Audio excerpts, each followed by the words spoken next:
May 1945, a massive, overflowing refugee processing center in Austria. Thousands of starving, newly liberated Allied prisoners of war and emaciated concentration camp survivors crowd the muddy perimeter, begging for food. The air carries the heavy scent of damp wool, wood smoke, and human desperation. Inside a fenced compound sits a massive captured German military warehouse, its wooden doors tightly secured with a thick iron padlock.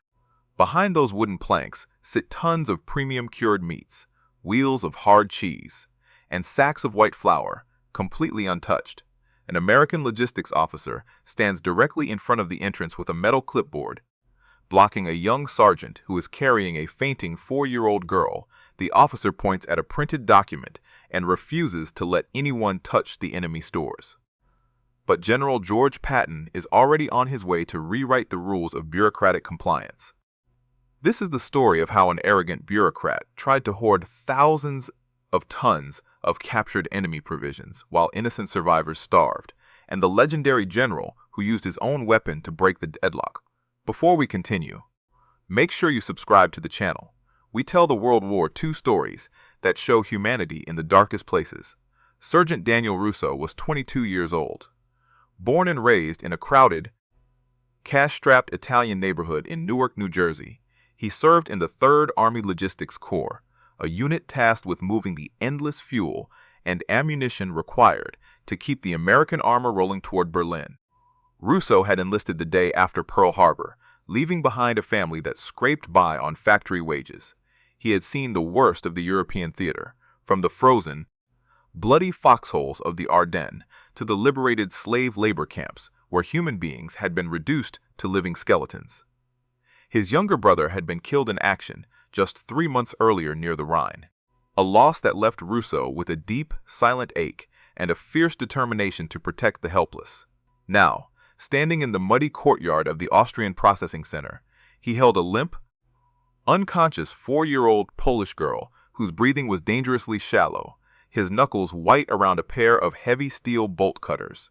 Brigadier General Thomas Sterling was 52 years old, a career bureaucrat from a wealthy estate in Virginia, who served as the Supreme Headquarters Allied Expeditionary Force Logistics Liaison. Sterling had spent the entire war inside well-heated offices in London and Paris, far removed from the horrific realities of front-line combat. He viewed the vast conflict not through the lens of human survival, but as a massive mathematical equation governed by strict, unyielding regulations.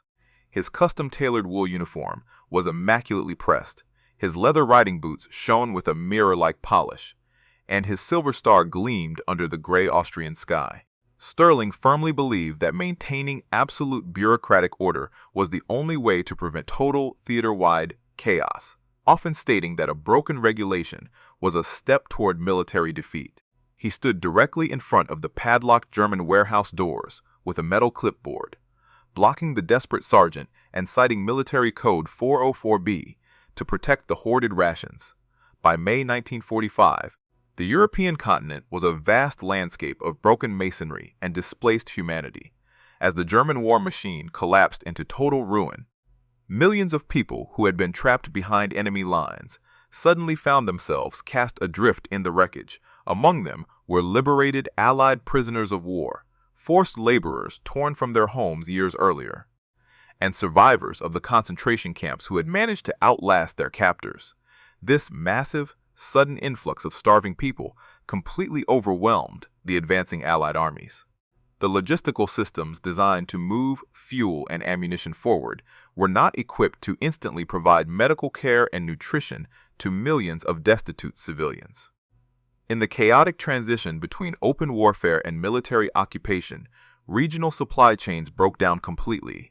American quartermasters routinely ran out of basic field rations, leaving frontline units to manage camps that grew by thousands of new arrivals every single day, while field commanders fought to secure emergency grain and medical supplies.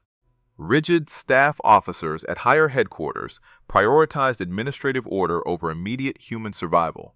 Many rear echelon commanders chose to look the other way, letting civilians wait in muddy processing centers while paperwork moved slowly through the chain of command. They allowed bureaucratic inertia to override basic human decency, hiding behind the safety of official regulations while people perished just beyond their office windows.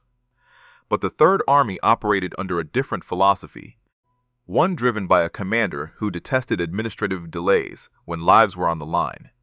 At this crowded station in Austria, the conflict between paper rules and human survival was rapidly reaching a boiling point. The starving crowd pressed hard against the wire, their eyes fixed on the locked storehouse.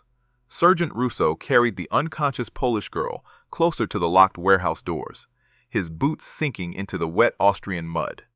He looked at the heavy iron padlock, then raised his steel bolt cutters, intending to snap the chain. Brigadier General Sterling stepped forward, placing his polished leather boot directly between the sergeant and the wooden frame. He raised his metal clipboard, completely blocking the path. "Put those down, Sergeant," Sterling said. "Sir, this child just fainted from malnutrition," Russo said. "The people out there are dying by the dozen, and we have enough cured meat and cheese in this warehouse to feed the whole camp for a month."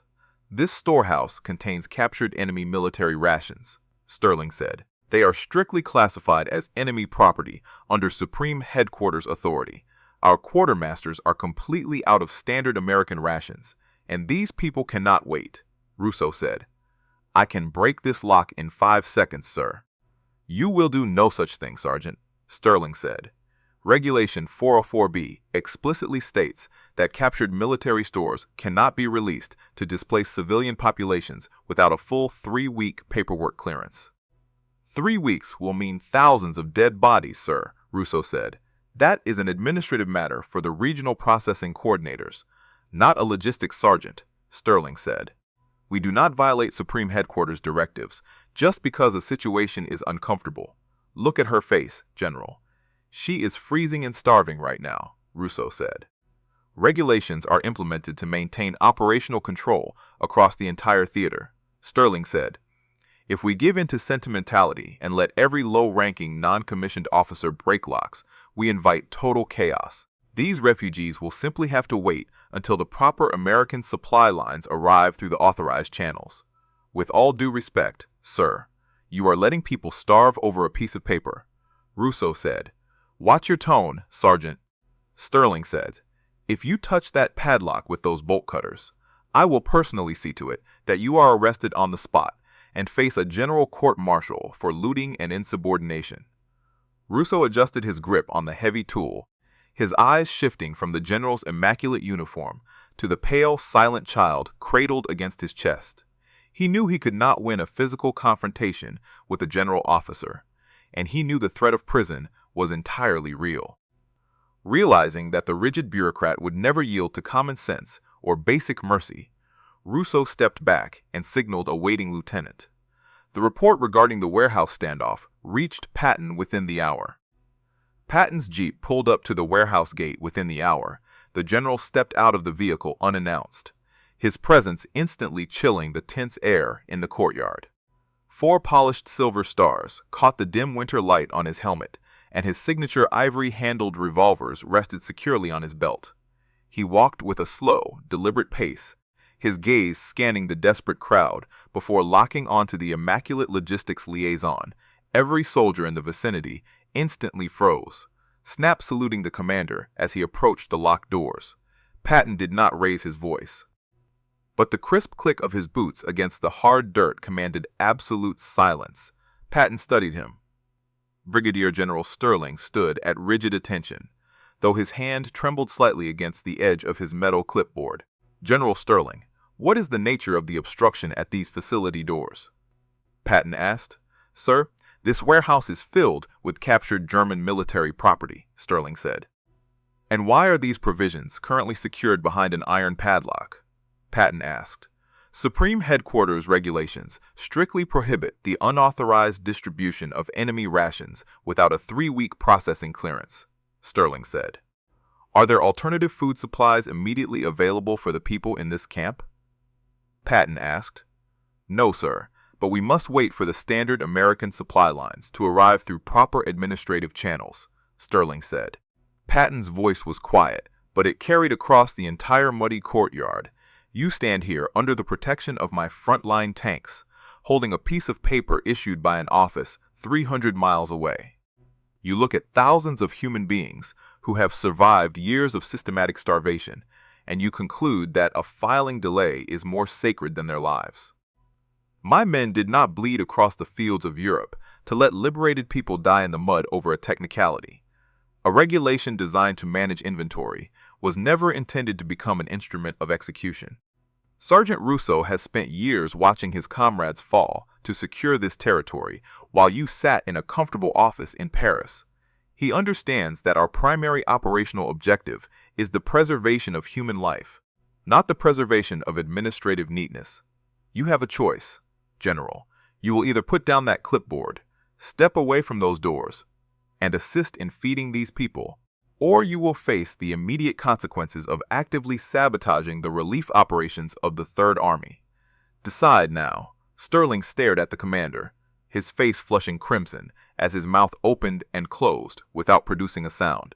He looked at the hard, unblinking eyes of the general, then lowered his clipboard to his side in tight defensive compliance. Patton didn't argue the law. He stepped past the frozen bureaucrat, his hand moving smoothly to the grip of his ivory-handled revolver. He drew the weapon, leveled the barrel at the heavy iron padlock securing the warehouse doors, and fired a single shot. The sharp report of the gunshot echoed violently off the wooden planks, shattering the heavy lock and sending metal fragments ricocheting into the dirt. Before the smoke could even clear, Patton stepped forward and delivered a heavy kick to the center of the wooden doors, forcing them to swing wide open.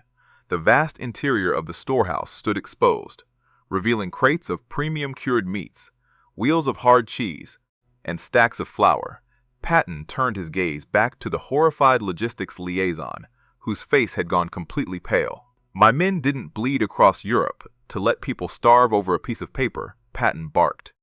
He ordered the trembling brigadier general to immediately put down his metal clipboard. Patton then signaled a nearby supply corporal and commanded him to bring out a heavy canvas apron. He told Sterling to tie it around his waist and personally begin serving hot meals to the refugees, rendering the arrogant officer a servant to the very masses he had tried to ignore. Sergeant Daniel Russo returned to the United States in the autumn of 1945, carrying the memory of that Austrian courtyard with him for the rest of his life. He settled back into his old neighborhood in Newark, New Jersey, marrying his childhood sweetheart and raising three children while working as a supervisor for the local postal service. He rarely spoke to his family about the combat he witnessed or the loss of his brother, but he kept a small piece of the shattered iron padlock in his top dresser drawer until his death in 1998. The Polish girl he had carried survived the initial weeks of the occupation, eventually relocating to Western Canada through a civilian relief program. Brigadier General Thomas Sterling faced no formal disciplinary action from Supreme Headquarters, as the sheer embarrassment of the incident kept it out of the official logbooks. He was quietly reassigned to an administrative desk in Washington, D.C. later that year, where he continued to manage inventory allocations until his retirement from active service in 1952. He spent his remaining years writing unpublished strategic memoirs at his family estate in Virginia, maintaining until his death in 1974 that field commanders who bypassed authorized channels were eroding the foundation of military order. General George Patton never included the warehouse confrontation in his official operational diaries, nor did he mention the logistics liaison by name in his personal letters to his wife. He did, however, write a brief note to a division commander a week after the incident, stating that an army capable of conquering an enemy but incapable of feeding a child had failed its ultimate test. Some historians have argued that General Patton's dramatic destruction of the warehouse lock was a dangerous violation of the established military chain of command, one that undermined the logistical coordination necessary to stabilize post-war Europe. They contend that bypassing official Supreme Headquarters directives set a troublesome precedent, encouraging lower-ranking field officers to ignore regulations whenever local conditions grew difficult. Others have argued the opposite. insisting that the severe emergency conditions in the Austrian center required immediate, decisive intervention to prevent a massive loss of life. They maintained that Patton's direct action was a necessary act of basic human decency that exposed the lethal paralysis of rigid military bureaucracy. What is certain is that thousands of displaced persons received life-saving nutrition that evening because an army commander refused to place administrative paperwork above human survival. If you had been in Patton's position, would you have done the same, or would you have waited for the paperwork to clear? Let us know in the comments. And if you want more stories about humanity in the darkest places, make sure to subscribe.